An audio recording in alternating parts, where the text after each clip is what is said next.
Hey everyone, you guys might have already seen an email from Blake talking about Microsoft Teams.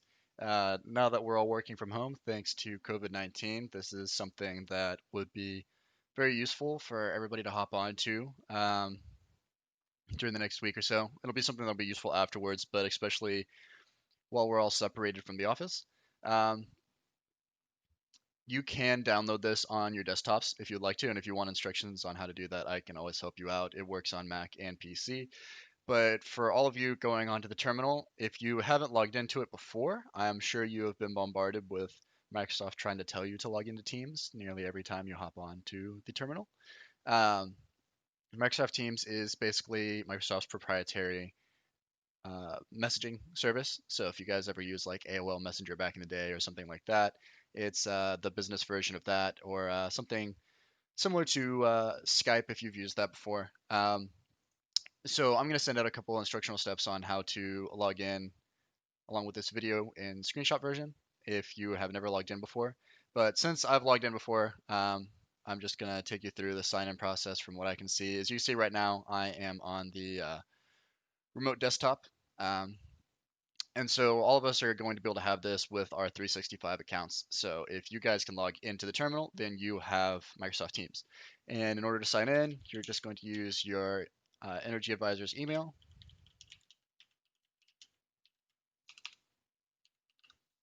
Let's make sure I spell that right. Um, and you're going to use your Energy Advisor's password. So this is going to be the same login mechanism that you're going to be using to log into Outlook, or the same mechanism you would be using to log on to the terminal. Same password for everything all the way through. So as if you were logging on to Microsoft Outlook, same thing, logging on to Microsoft Teams. Um, Mine looks a little different than what yours might look like when you get in, but the structure will always all be the same. So the main thing that you guys are going to notice as how to get around is going to be this left bar over here. This is your navigation bar on the left side. So it's got a bunch of different tabs here. You're just going to start from the top and go down. The activity section is really just going to show you different notifications that you might have either from team members or from Microsoft Teams, the program itself. Unless somebody tries to mention you in something, or ping you for a specific thing, then you won't see a whole lot here. I don't have any notifications right now. Uh, the main area that you're probably going to be living in is going to be chat and teams, these two boxes right here. Chat is what you would expect it to be. It is where you chat with other people.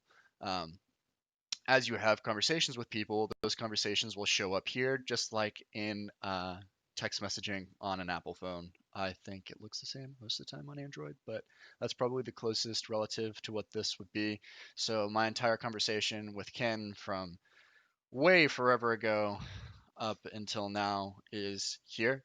And, I had one with Orlando this morning and with Blake this morning as well. So if I want to revisit something and say, hey, Blake, thanks for something you did, great, or ask people for things, whatever, this is a place to send those messages back and forth. um, in order to start a new message to someone, you can use this button right up here. Microsoft hid it from you pretty well up on the top right. If you mouse over everything in here, it'll tell you what they do for long enough. So this one, as the mouse over says, is a new chat. So if you click that button, it will open up a new chat window over here. All of the contacts in our company should be preloaded into your system because they are in our Active Directory.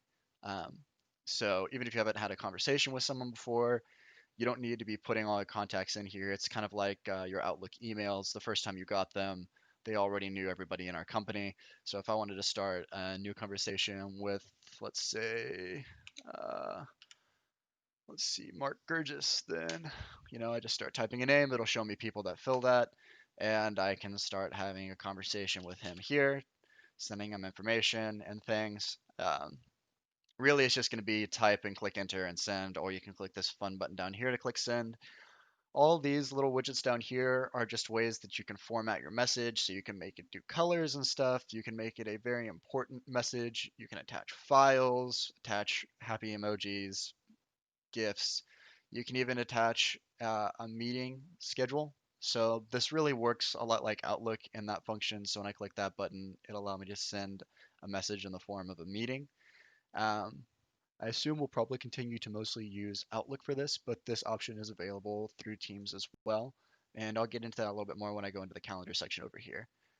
But this is mostly just a messaging system. If you sent files back and forth with each other, these guys up here will help you filter down.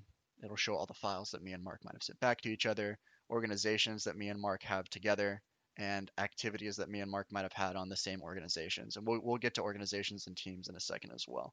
Um, but that's really it. The most important function that I think we're going to see here, though, when we are working with each other from home, is these three buttons up here.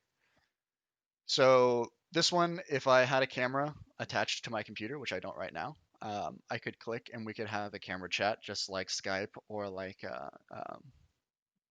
FaceTime on an iPhone. Um, right here, I could click this button and it would give an audio call to Mark, and it would use the microphone that I have on my computer. So if you don't have a microphone on your computer, a headset on your computer, then you're probably going to be better off calling with your phone. But if you do, like me and Van actually had a good conversation helping out with some technical problems this morning through an audio call on our computers, and it can be really useful. But the biggest button that I think we're all going to be using and that I know Ron is most excited for is screen sharing. So in the past, we've used things like GoToMeeting to share screens, but right now we can really just hit this button and go. Um, so you hit this button and it'll show you different windows that you have that you might be able to share screens on, right? So I've got two different screens on my computer, so it's giving me the option to share on both of them. Um, but in order to start a screen share, all I'm going to do is click that button. It's going to give it a minute to connect, and hopefully Mark isn't freaking out that I'm trying to share a screen with him. I don't think he's online right now, so I don't think it'll really matter. Um, but if he was online on his side of things, there would be a little notification that would come up on the bottom right of his screen that would say, "Hey, Sam wants to share his screen with you. Is that okay?" And so if somebody's trying to share their screen with you and you want them to, you just click yes, and that screen will pop up right here in this chat area. In order to stop presenting, all I have to do is click the stop presenting button. He can share his screen with me, vice versa, and we can see that and work with each other at the same time. Um, Obviously, sharing your screen tends to work best when you're also on a call with someone, so just taking it into account, I suppose. The only other thing that you can really see on here is probably looking at your filter. So this is kind of just like searching in your emails, right? So if I want to see all the mess, I've got so many chats that I can't find the right one, which isn't necessarily the case right now. I could always search to try and find my chats with Ken, and it will find those for me. Beyond that, that's pretty much chat. That should be the area we probably live in a lot of our time. The next area, probably the most, would be Teams. So we can decide how much we're going to use this as a company together, but these are the groups that I have made for us going in. So a lot of you are already part of Teams and you don't really know it yet. So, for example, everybody that works in the Houston office is in this team. You've all been invited to it. So if you log on, you might have some invitations that you might want to accept to join a team. But the idea would be is if there's something that needs to go out to the Houston office, for example, the decorative center sent this notification to all suites. I could put something here that might just apply to them. Or, hey, Tex, we got some new information on this thing. I want you to put it into this presentation or something. Having different groups. You can create your own groups as well. And if you need to, all you need to use is do join or create a team. And this is where you can create a team. Find different teams. So if you guys need help with creating or joining a team, I know that's not something we're necessarily looking into right now specifically. Let me know. I'll be happy to help you guys out if you can't figure it out on your own. Um, the calendar area is a calendar. I mean, that's pretty basic. So this is going to work with meetings and things that you schedule through Teams. Um, so just as when I was in chat, I could create a calendar meeting by clicking this button. I can go to the calendar and create a new meeting by clicking this button. It'll open up the same screen that you saw earlier. This is very similar to making a meeting in Outlook. You add a title, decide who you want to show up. I've been using Mark as an example, so I might as well keep doing that. Say I want to have a meeting with Mark, today from 2:30 to 3 o'clock. And I want to send that to him, and he can decide to accept it or not and tell him what it's about. Um, that's really all this is for. If you'd like to use it, you can. If we end up working from home long enough to where we have to have a whole lot of meetings together through this platform, this might end up being something very useful. Um, when I showed that in chat, you can start, a call or a screen share through the calendar. You can also click Meet Now, and it will basically set up a meeting where you can do all of those things immediately, right? And so I can join my own meeting, and I can start inviting people to my meeting. So I can perhaps invite Mark right now, who I already know is on online, or hopefully isn't online as well, because I'm calling him. And that's really all you'll do, right? So if you get on the phone with a bunch of people, we need to start a meeting right now. You can start a meeting and just start adding people to your meeting. And it'll work very similar to GoToMeeting. Uh, Calls is just another way to call someone, right? So where I could call somebody through the chat function, if I'm, with Mark, I can call him right here. I can also go down here and, call Blake, call specific people. It'll show me my history of who I've called. These are people that I did talk today to. And you can also put groups in here. So if I want to say, hey, I want to call the entirety of the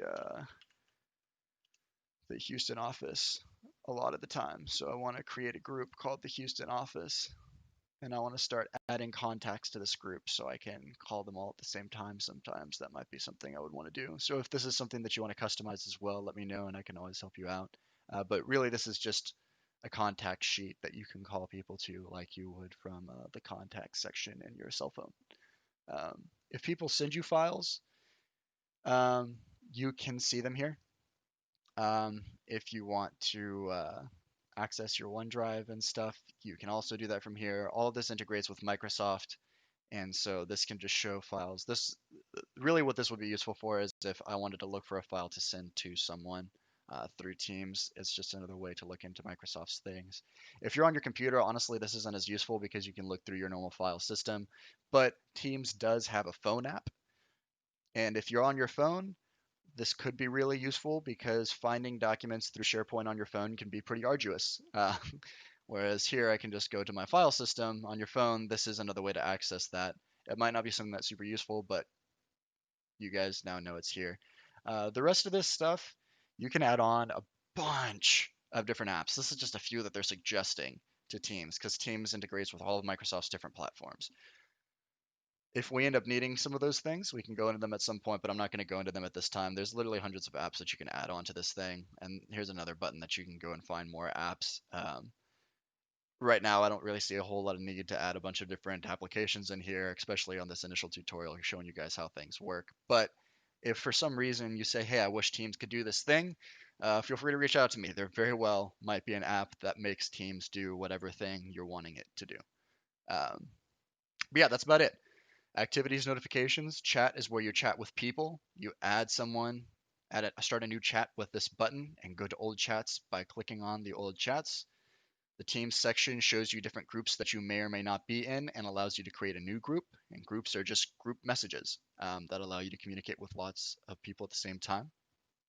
Calendar will schedule and show you the schedule of events that you might have set up through Teams and allow you to create meetings with multiple people right away.